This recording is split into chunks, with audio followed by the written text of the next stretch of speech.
The AMSA chapter of the Rio Grande Valley presents the Accessibility Awareness Campaign, a social media campaign designed to inform U.S. college students about disabilities and other conditions in higher education. For this segment, we will be talking about depression. Every year, during the Mental Illness Awareness Week in October, one day is set aside to screen for depression. National Depression Screening Day gives the opportunity to have a free informed diagnosis and further guidance with healthcare specialists. The rising prevalence for depression prompts the creation of National Depression Screening Day, or NDSD. A 1997 study examined the effectiveness of one of the first depression screening days. It involved over 1,000 randomly chosen participants from many locations. Those with more severe depression returned more often for recommended follow-up treatment. Of those participants who returned for screening, approximately 72% were once again diagnosed with depression. Approximately 30% who did not return noted a lack of resources, whereas 38% noted they could manage their depression independently. Healthcare professionals encourage the earliest intervention possible for a more advantageous recovery in mental health disorders.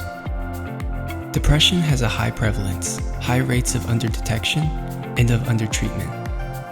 Accordingly, increased screenings on depression are extremely effective in reducing suicide rates in untreated individuals.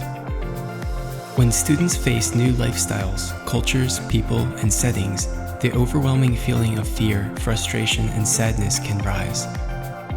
COVID-19 would be a good example of these triggers. Future studies will show how current community diseases such as COVID-19 have impacted students.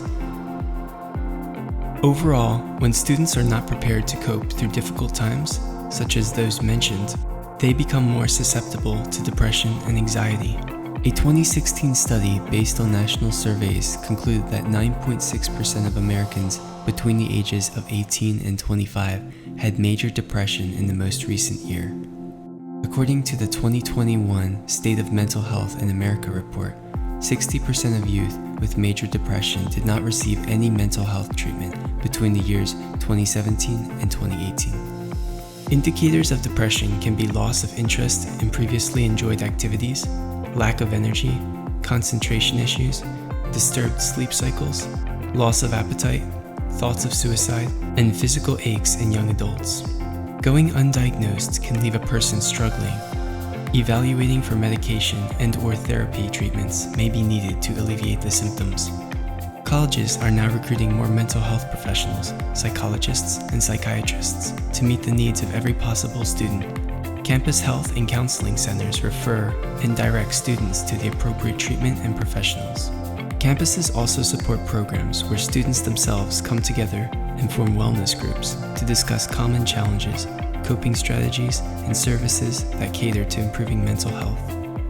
In addition to these groups, organizations such as the National Alliance on Mental Illness maintain a number of chapters in universities across the nation to help raise awareness, guide students to find resources, and advocate for more mental health services on campus. Most colleges have campus resources such as counseling departments and disability resource offices for students with disabilities. The University of Texas Rio Grande Valley has Student Accessibility Services, or SAS. Once a student self-identifies with a disability and registers with SAS, several factors are taken into consideration by SAS counseling specialists to understand access barriers and functional limitations of students' reported disability. During the interactive process with the counseling specialists, possible accommodations are discussed, along with how the student's disability impacts learning and related academic activities. Accommodations are determined and approved on a case-by-case basis, since a particular disability can affect individuals differently. In addition, the essential curriculum requirements of the course in which the student is enrolled will contribute to the determination of the reasonable accommodations. Thank you for listening to this segment of the Accessibility Awareness Campaign. We will be posting more video modules throughout the 2020 and 2021 academic year. Follow us on social media for past and future videos.